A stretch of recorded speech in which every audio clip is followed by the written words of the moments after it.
like Denzel is set off by somebody like Will Smith, who played the masculine hero, only to see him play that bitch thing when he got up at the Oscars. That was just off the charts wrong.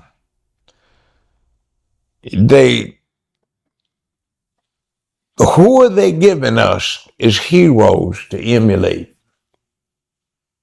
Not many. Not many at all. The ideation with the rap bit is you're moving grams or you're moving hoes or you're living off of one. So is that a good thing to put up to emulate? Judge Joe Brown. Yo, I'm gonna tell you what I like about Judge Joe Brown. No matter when since his show has been over, every time you see him, this motherfucker is dressed completely in denim. Man, why is you messing with Joe Brown? Denim socks. He got the penitentiary get up. Denim tie, denim, the whole denim, get up. Everything. Denim watch. Denim watch. The title of this video is Judge Joe Brown says Tyler Perry doesn't like manhood and exposes Hollywood's emasculation of manhood. Here we go. Shit, mic check. Mic check. 1, 2. How you feel about Tyler Perry?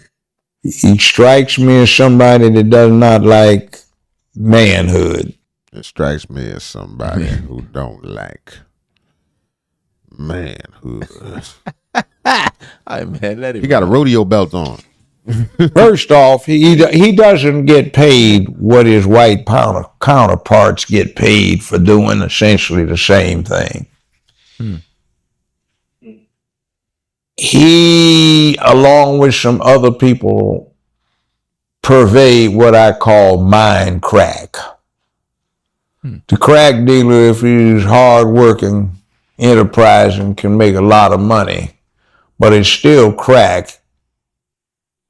Whether it's ideas or whether it's drugs. It's his business, it's America. But I want somebody to start pushing manhood because I've seen 50 years worth of televised emasculation.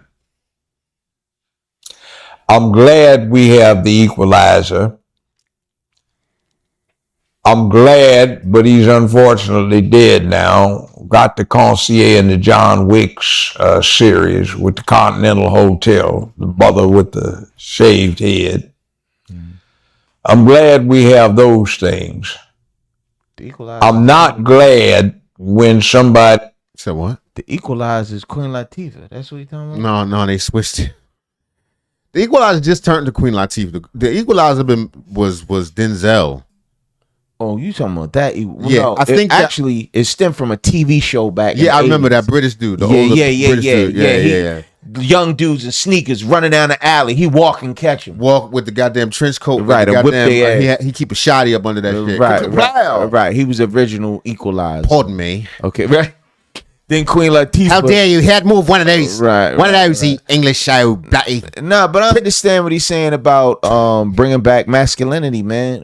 With the brother Anthony Mackie. Shout out to him, man. Actor, man. Prominent. Yeah. And he spoke upon that, man. Respect, man. We need more of that. Because these a bunch of soft ass. Well, I mean, masculinity in like it used to be such a thing that people would argue about toxic masculinity, right? Yes. But now it's to the point where all masculinity is considered toxic. Right. It's dangerous. Right. Just if you're not soft and pretty, right. No, you ain't gotta be soft and pretty. Or looking to be that. If you're not, and when I say pretty, I don't mean physically. I mean just docile. I mean soft. In the way that you come off, like a more concerned about what's going on with your appearance and and not only your appearance and how you dress, but also how you appear to other people and what people think about you and or just standing on something like this man shit. That nobody wants that. Nobody do no man stuff no more, man. Nobody wants that. No man, God walking around with purses on. Chill, son. We live, son. Go ahead, man. Back to Joe Brown, man. All right. Back to Judge Joe Brown. So Judge Joe Brown has on all denim, shooter's glasses, a Trump hat, and a rodeo belt. Talking about Tyler Perry. What do you think he thought about Tyler Perry? From just look, if this man came in, Old school. Joe Brown, old school. if you never met him before and he came in, like, what do you think about Tyler Perry, nigga? I could have told you exactly what he was Like going he's to say. playing the Negro League or something. Yeah, definitely. Or the first, or a Tuskegee Airman, something like that. He did some shit With that get up. Yeah. He needed the hat. He needed the veterans. Shout out to the veterans.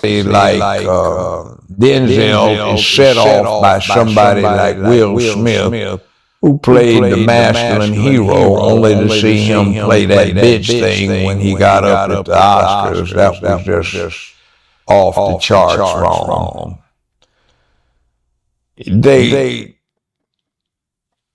Who are they giving us as heroes to emulate? Not many. Not many at all. The ideation with the rap bit is you're moving grams or you're moving hoes or you're living off of one. So is that a good thing to put up to emulate? There's a worldwide market because masculinity from the Western perspective has been so tramped on. So the little boys don't understand what they really have going for themselves, and they grow up and don't know how to do what they ought to be doing. Maneuver through life. And they don't know how to maneuver through life. Yeah, that's right. Because a lot of them raised by women. Yep. Yeah. Definitely. They need their fathers. They need men. To be a man, you need to see a man. No doubt. A lot of people, I ain't going to put it on. A lot of women make bad choices. Yeah. You make bad choices, hey, that's what it is, man. Because of their own personal feelings and things they're going through, and the fact that we live in a country that they have power in, and when it comes to children. You got 3-4 baby daddies. You know? want some semblance of masculinity. So they look at this symptom, this semblance of masculinity, where you see the rap artist, he's up there posturing with some twerking females who don't look bad. And I mean, if you watching who don't look bad while they're twerking. We're not going to lie. I'm going to sit up here. Right. I'm a judge, for God's sake. women foolishly say it's a sexual fantasy. It's not. Because the twerking females look much like his grandmama, mama, aunts, and their friend girls. And it's kind of incestuous. It's a little sick. But we need to have some masculine ideation that gets put in our heads because it's so down. And then the whole idea of all these young black men are supposed to be so anxious to have one of these mammies be in charge of them. A fake one, but nonetheless still. I'm lost. I am too. What's a mammy? No, mammy is like a house mammy. Like, you know. Why would a young man want a mammy to be in charge of him? Right. I'm a little bit. Like, I don't. All right, let's let it ride. Let's let it ride. Slept their way to the top, and they want to pass it off as being an anti-white thing, which isn't cool at all. But the point is you're down in masculinity when you're down Trump, and you're pushing that feminine side. That's your mama when you didn't know who your daddy was. That's your aunt who was over there. That was their friend girls who were over there, who, since you weren't old enough to understand what you were hearing, was telling you how effed up you were because you were a male. And that's decades worth of poison put in your subconscious, and it's no wonder that you can't get your act together and that you get trivial, frivolous, and focused on nonsense. Now, that is something that we need to stop, which has got to do with why I call out the humping hyena and tampon Tim, because masculinity in this country, white, black. Who's them? I don't know, but I like Humping hyena and tampon Tim. I don't know. Let us know in the chat. Yeah, we're lost. Like brown, red, yellow has been poisoned. And until we get the yin-yang privilege of circumstance of balance restored, we're not going anywhere but down. If that's an explanation.